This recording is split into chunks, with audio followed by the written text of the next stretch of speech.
નમસ્તે વિદ્યાર્થી મિત્રો, ધોરણ 8 સામાજિક વિજ્ઞાન. આજે આપણે એક નવા જ પ્રકારનું રિવિઝન કરવાનું છે. પ્રકરણનું નામ છે ભારતનું બંધારણ. આપણને ખ્યાલ છે કે બંધારણ એટલે કે કોઈ પણ દેશનું શાસન ચલાવવા માટે ઘડવામાં આવેલા નિયમોના વ્યવસ્થિત સંગ્રહને દેશનું બંધારણ કહેવામાં આવે છે. હવે પરીક્ષાની અંદર વારંવાર એક સવિસ્તર પ્રશ્ન પૂછાય છે કે ભારતના બંધારણની પ્રક્રિયા એટલે કે ભારતના બંધારણના ઘડતરની પ્રક્રિયા સમજાવો.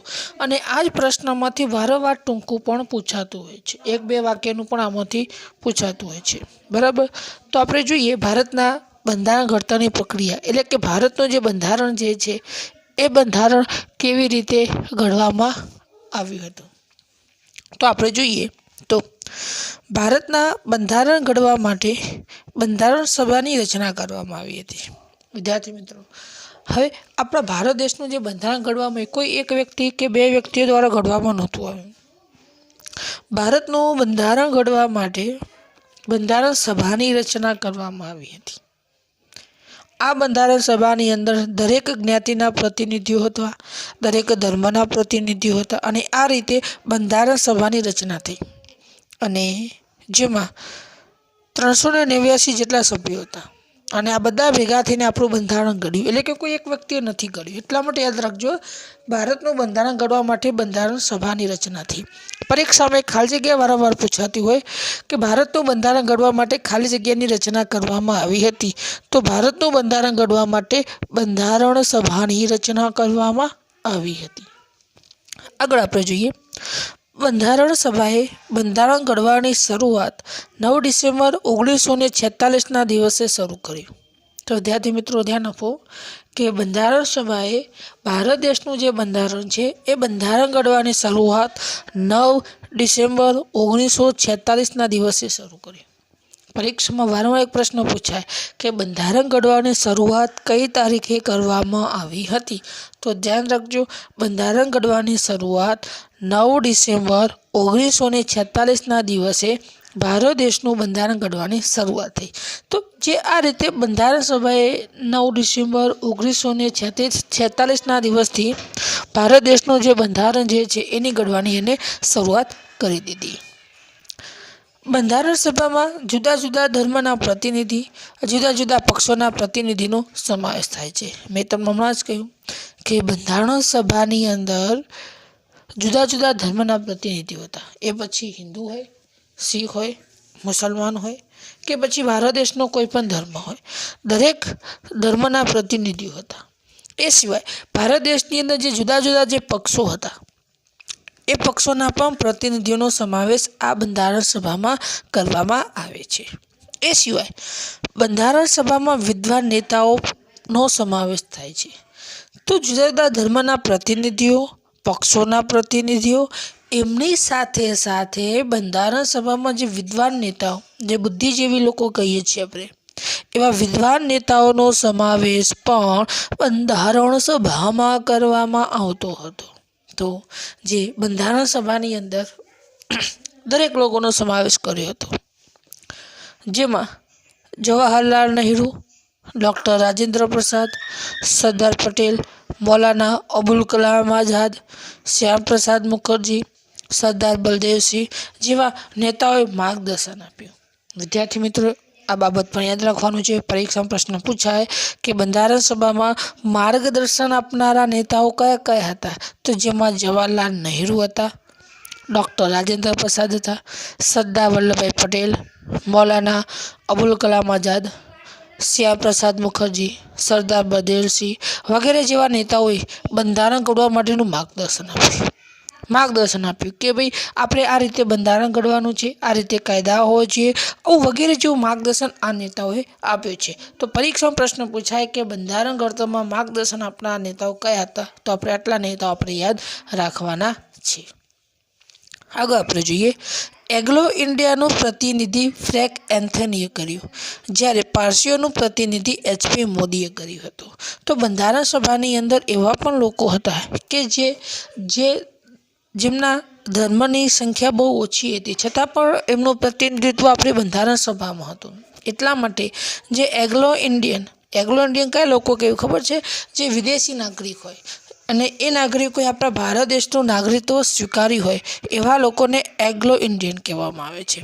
તો એંગ્લો ઇન્ડિયનનું પ્રતિનિધિત્વ ફ્રેન્ક એન્થનીએ કર્યું. જ્યારે પારસી જે હતો, પારસી ધર્મ આવે છે, આપણને ખ્યાલ છે, તો પારસીઓનું પ્રતિનિધિત્વ HP મોદીએ કર્યું હતું. તો એક આ બંને ખાલી જગ્યાઓ આપણે યાદ રાખવાની છે. પરીક્ષામાં વારંવાર પૂછાતી હોય છે કે એંગ્લો ઇન્ડિયાનું પ્રતિનિધિત્વ કોણે કર્યું હતું? તો એંગ્લો ઇન્ડિયાનું પ્રતિનિધિત્વ ફ્રેન્ક એન્થનીએ કર્યું. યાદ રાખજો, એંગ્લો ઇન્ડિયાનું પ્રતિનિધિત્વ ફ્રેન્ક એન્થનીએ કર્યું.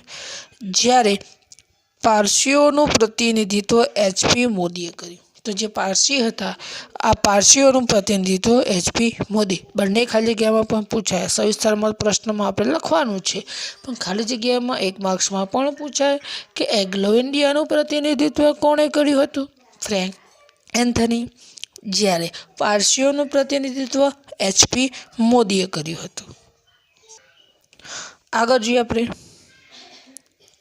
અલ્લાદી કૃષ્ણસ્વામી અય્યર, ડૉક્ટર BR આંબેડકર અને KM મુનશી જેવા બંધારણના વિશેષજ્ઞો પણ હતા.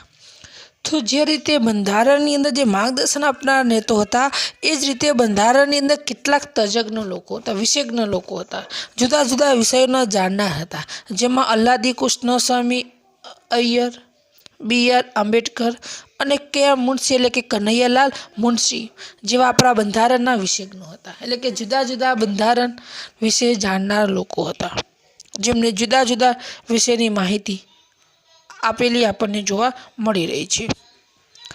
સરોજિની નાયડુ અને વિજયાલક્ષ્મી પંડિત જેવી મહિલા સભ્યો પણ બંધારણ સભામાં હતી. તો બંધારણ સભાની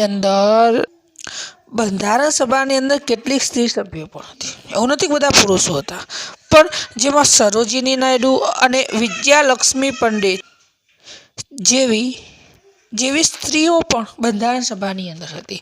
પરીક્ષામાં એવું પણ વારંવાર પ્રશ્ન પૂછાતો હોય કે બંધારણ સભાની અંદર અગ્રણી સ્ત્રી સભ્યો કઈ કઈ હતી? તો બંધારણ સભાની અંદર સરોજિની નાયડુ અને વિજયાલક્ષ્મી પંડિત જેવી મહિલાઓ પણ આ બંધારણ સભાની અંદર સભ્ય હતી. ડૉક્ટર રાજેન્દ્ર પ્રસાદ એ બંધારણ સભાના અધ્યક્ષ હતા. તમે જુઓ, ડૉક્ટર રાજેન્દ્ર પ્રસાદ આપણા ભારત દેશના પ્રથમ રાષ્ટ્રપતિ છે, જે આપણા બંધારણ સભાના અધ્યક્ષ હતા. આ યાદ રાખવા જેવું છે. ખાલી જગ્યામાં હશે એ ગુણમાં મોસ્ટ એમપી છે કે આપણા જે બંધારણ સભાના અધ્યક્ષ કોણ હતા? ડૉક્ટર રાજેન્દ્ર પ્રસાદ. તો યાદ રાખજો, ડૉક્ટર રાજેન્દ્ર પ્રસાદ બંધારણ સભાના અધ્યક્ષ હતા. તો આપણી જે બંધારણ સભા જે છે એના અધ્યક્ષ ડૉક્ટર રાજેન્દ્ર પ્રસાદ હતા. જ્યારે ખરડા સમિતિના અધ્યક્ષ BR આંબેડકર હતા. વિદ્યાર્થી મિત્રો, આ બાબત યાદ રાખવાની છે કે જે ખરડા સમિતિની આપણે વાત કરીએ તો ખરડા સમિતિના અધ્યક્ષ BR આંબેડકર હતા. હવે આપણે કન્ફ્યુઝન અહીંયા થશે. હવે અહીંયા ભૂલ ન થાય, યાદ રાખજો. એવું પૂછાય કે બંધારણ સભાના અધ્યક્ષ તો ડૉક્ટર રાજેન્દ્ર પ્રસાદ, અને એવું પૂછાય કે ખરડા સમિતિના એટલે કે બંધારણના ખરડા સમિતિના અધ્યક્ષ કોણ હતા? તો ખરડા સમિતિના અધ્યક્ષ હતા BR આંબેડકર. બરાબર, ખરડા સમિતિના અધ્યક્ષ પૂછાય તો BR આંબેડકર હતા. આગળ આપણે જોઈએ, બંધારણ ઘડતા 2 વર્ષ 11 માસ 18 દિવસ જેટલો સમય લાગ્યો. તમે જુઓ, ભારત દેશનું બંધારણ ઘડવું આસાન નહોતું. કેવડો મોટો દેશ છે, અલગ અલગ ધર્મના લોકો વસી રહ્યા છે. તો 2 દિવસમાં, 3 કે 4 દિવસમાં આપણું બંધારણ ઘડી જાય એવું નહોતું. અને એટલા માટે બંધારણ ઘડતા 2 વર્ષ 11 માસ એટલે કે 11 મહિના અને 18 દિવસ જેટલો સમય લાગ્યો હતો. ખાલી જગ્યામાં પણ એક આવું પૂછાય કે બંધારણ ઘડતા કેટલો સમય લાગ્યો? તો બંધારણ ઘડતા 2 વર્ષ 11 માસ અને 18 દિવસ જેટલો સમય લાગ્યો હતો. ત્યારે આપણે આપણું બંધારણ ઘડી શક્યા છીએ. બંધારણ ઘડતા સમયે 166 બેઠકો યોજાઈ હતી. તો આ બંધારણ ઘડતા કેટલી બધી બેઠકો યોજાઈ હતી? કુલ 166 જેટલી તો બેઠકો યોજાઈ હતી બંધારણ ઘડતા. કારણ કે ભારત દેશનું બંધારણ ઘડવું એટલું આસાન નહોતું. નાનામાં નાની બાબતનું ધ્યાન આપણા બંધારણમાં રાખ્યું છે, અને એટલા માટે વિશ્વનું સૌથી મોટું બંધારણ આપણા ભારત દેશનું છે. તો યાદ રાખજો, બંધારણ ઘડતા 166 જેટલી બેઠકો યોજાઈ હતી. 26 નવેમ્બર 1949ના દિવસે બંધારણ સભાએ સંમતિ આપી. તો 26 નવેમ્બર 1949ના દિવસે જે બંધારણ હતું એ બંધારણને બંધારણ સભાએ સંમતિ આપી દીધી. એટલે કે 26 નવેમ્બર 1949ના દિવસે બંધારણ ઘડવાની કામગીરી પૂર્ણ થઈ અને બંધારણ સભાએ આ બંધારણને જ્યારે અમલમાં મૂકવો ત્યારે તમે મૂકી શકો છો, આ રીતે સંમતિ આપી દીધી. તો કહેવાનો ભાવાર્થ, પરીક્ષાનો પ્રશ્ન એવો પણ પૂછાય કે બંધારણ ઘડતરની પ્રક્રિયા ક્યારે પૂર્ણ થઈ? તો 26 નવેમ્બર 1949ના દિવસે બંધારણ ઘડતરની પ્રક્રિયા શું થઈ? પૂર્ણ થયેલી આપણને જોવા મળી રહી છે. તો બંધારણ ઘડતરની પ્રક્રિયા 26 નવેમ્બર 1949ના દિવસે પૂર્ણ થઈ. 26 જાન્યુઆરી 1950માં ભારતના બંધારણનો અમલ કરવામાં આવ્યો અને ભારત પ્રજાસત્તાક બન્યું. તો વિદ્યાર્થી મિત્રો ધ્યાન આપો, 26 જાન્યુઆરી 1950માં ભારત દેશનું જે બંધારણ છે એ બંધારણને અમલમાં મૂકી દેવામાં આવ્યું અને આ રીતે ભારત દેશ શું બન્યો? પ્રજાસત્તાક બન્યો. હવે વિદ્યાર્થી મિત્રો, જો આમાં કેટલીક તારીખો આપણે યાદ રાખવાની થઈ. બંધારણ ઘડવાની શરૂઆત 9 ડિસેમ્બર 1946. બંધારણ ઘડતરની કામગીરી ક્યારે પૂર્ણ થઈ? 26 નવેમ્બર 1949માં. બરાબર છે. અને બંધારણ અમલમાં ક્યારે આવ્યું? તો 26 જાન્યુઆરી 1950માં ભારત દેશના બંધારણનો અમલ કરી દેવામાં આવ્યો હતો. તો 26 જાન્યુઆરી 1950ના દિવસે ભારત દેશનું બંધારણ અમલમાં આવી ગયું. ત્યારે ભારત દેશ પ્રજાસત્તાક બનેલો આપણને જોવા મળી રહ્યો છે. આગળ આપણે જોઈએ, 26 જાન્યુઆરીના દિવસને આપણે પ્રજાસત્તાક દિન તરીકે ઉજવીએ છીએ. જો વિદ્યાર્થી મિત્રો, 26 જાન્યુઆરી 1950માં જ્યારે બંધારણનો અમલમાં આવ્યું ત્યારે ભારત દેશ જ્યારે 26મી જાન્યુઆરી આવે છે ત્યારે આપણે પ્રજાસત્તાક દિન તરીકે આપણે ઉજવીએ છીએ. અને જ્યારે 15મી ઓગસ્ટના દિવસને સ્વાતંત્ર્ય દિન તરીકે ઉજવવામાં આવે.